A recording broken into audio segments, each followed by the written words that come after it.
name is Jacob Madole, and I will be talking to you about the difference between multi-sport athletes and single-sport athletes in their specialization as athletic development progresses.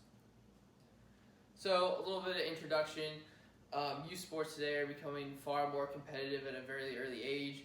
You have travel ball teams come into existence as early as 5, 6 years old, 7 years old. Travel ball teams are kind of taking over the world. You have parents wanting their kids to be pro athletes from the time they step on a mound for the first time, get under center. Does this early specialization have an impact on athletic development over an athlete's career?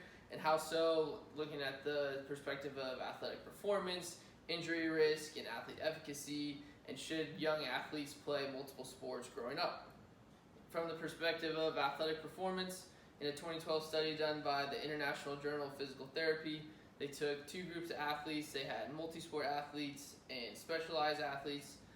They tested their YBT-LQ balance test, which is basically where you have the athlete standing on one leg and touching each part of the beam here. So they'll lean over into an RDL, touch that front part, take their foot and laterally touch that back part, and then go behind their front leg to touch the third little beam. And what they found that there was no athletic performance difference between the multi-sport athletes and the unisport athletes. So moving on from that, so sports can be broken down into two specialization phases. You have early specialization and late specialization. Late specialization refers to sports such as soccer, football, and basketball, which use a more general training approach to training their athletes. And early specialization refers to a more complex training approach for sports such as ballet, gymnastics, and diving. So for example, if you had a 15-year-old soccer player who wanted to get into diving and be successful in that, it would be a little more difficult for them to learn the movements and be successful in that area, as that training approach was more complex. The movements are complex. You got back flips, you got front flips, you got side flips, whatever. In contrast, if a diver wanted to become a soccer player, it would be much easier for them to get into that sport, as the approaches for training for soccer players are much more general. The movements are not as complex, and therefore that would have effect on performance. So if you had just a diver that just did one sport, they could be more successful at soccer if they wanted to switch sports. Moving on to injury risk, it was found that one-sport athletes are more at risk than multi-sport athletes for injuries.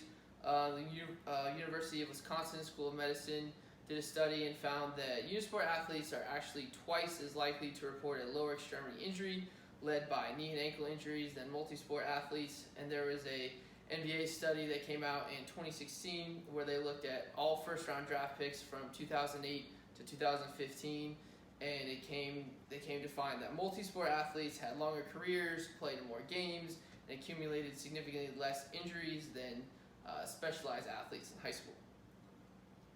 So a little continuation of the risk. Playing multiple sports has been shown to increase motor and neuromuscular control. As everyone knows, playing different sports requires different movements, and this can lead to an increase in agility, endurance, strength, flexibility, and stability.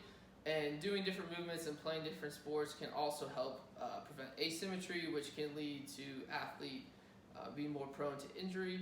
Playing multiple sports can give muscle seasonal breaks from repetitive movements, such as repetitive throwing for baseball players, repetitive kicking for soccer players. And moving on from injury risk, athlete efficacy, with the rise in club ball, you have parents choosing the sports that they want their children to play for various reasons, whether their kid is successful at the sport or whether they played when they were younger.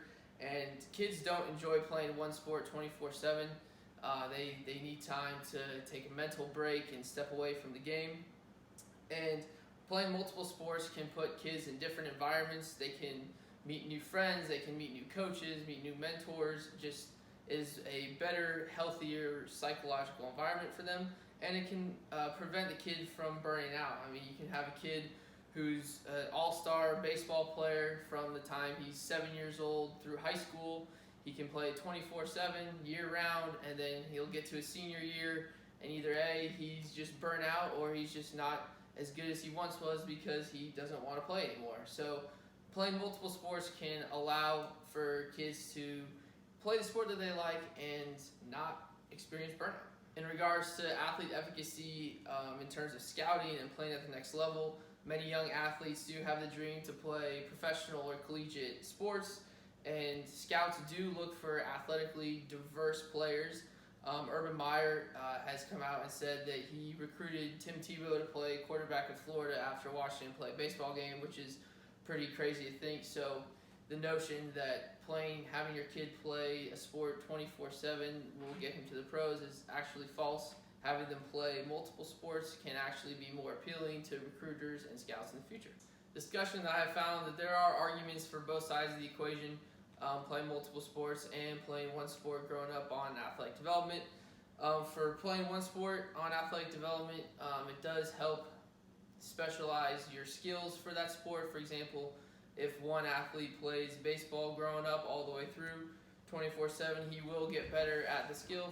But also playing with multiple sports, you will have a better injury prevention, you will accumulate kind of a diverse skill set, and you will have a mental break from sports seasonally.